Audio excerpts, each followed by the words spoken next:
Au secours, je suis hypersensible. Alors, bonjour à tous, je suis Lucie Allard, psychologue et formatrice de thérapeute. Et aujourd'hui, nous allons parler de l'hypersensibilité des hypersensibles. Je sais que c'est un sujet qui fait beaucoup parler et du coup, j'aimerais vous exposer mon point de vue. Alors, en fait, pour moi, il y a deux hypersensibilités. La première, je vais vous montrer mon fameux vase émotionnel que je vous montre à chaque fois. Hein. Merci pour les commentaires sur la qualité de mes dessins, bien sûr. Je ne sais pas si vous voyez là. Ok, donc c'est un vase émotionnel, vous voyez, avec plein d'émotions. On voit des tristesses, des peurs, des colères, ok. Et donc, au fur et à mesure que l'on va vivre des événements dans notre vie, des événements douloureux, eh bien, notre vase émotionnel, d'accord, va se remplir au fur et à mesure. Sauf que si on ne le vide pas régulièrement, d'accord, si on n'accueille pas nos émotions, si on ne les comprend pas régulièrement, si on ne les exprime pas régulièrement, et bien du coup, les émotions vont s'accumuler dans notre vase émotionnel. Et du coup, forcément, au bout d'un moment, il va être plein. Et donc, en fait, c'est à ce moment-là que certains vont se dire hypersensibles parce qu'en fait, ils n'arrêtent pas de pleurer, ils n'arrêtent pas de s'énerver, etc.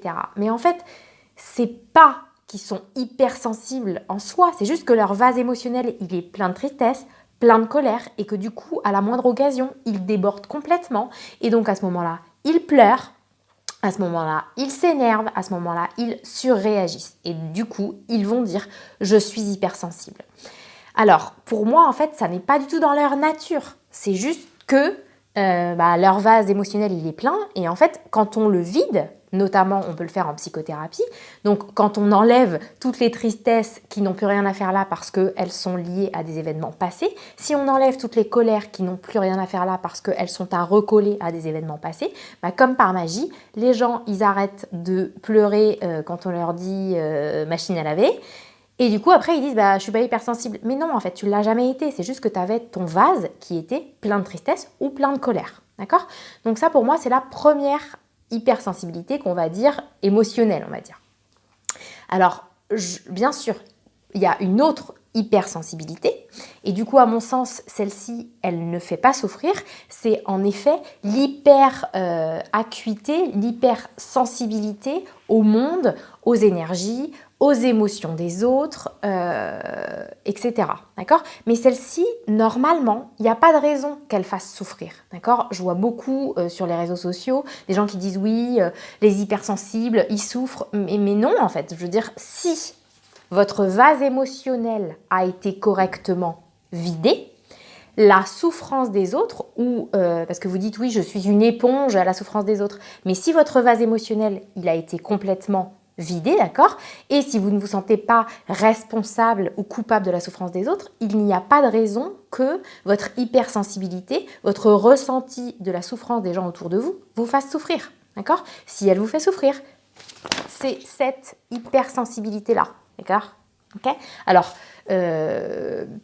l'une n'exclut pas l'autre. Hein. Peut-être que vous avez en effet une belle hypersensibilité, c'est-à-dire une belle sensibilité au monde, aux choses, aux émotions, etc. Et en fait, ça, c'est une chose magnifique et c'est pas normal, en fait, si ça vous fait souffrir. Si ça vous fait souffrir, c'est qu'il faut vider votre vase parce qu'il n'est pas vide. Et du coup, c'est pour ça que les émotions des autres, en fait, s'accrochent sur vous ou vous font souffrir. Ok ? Donc, je vous souhaite d'être hypersensible, mais pas d'avoir votre vase émotionnel plein. Ok ? Voilà ce que je voulais vous dire par rapport à mon point de vue sur les hypersensibles. Écoutez, si vous avez appris quelque chose, si vous avez aimé, vous mettez un petit like sous la vidéo. Et puis, si vous pensez que ça peut aider des gens, notamment des gens qui se pensent de nature hypersensibles, n'hésitez pas à leur partager la vidéo. Je vous dis à plus tard, salut.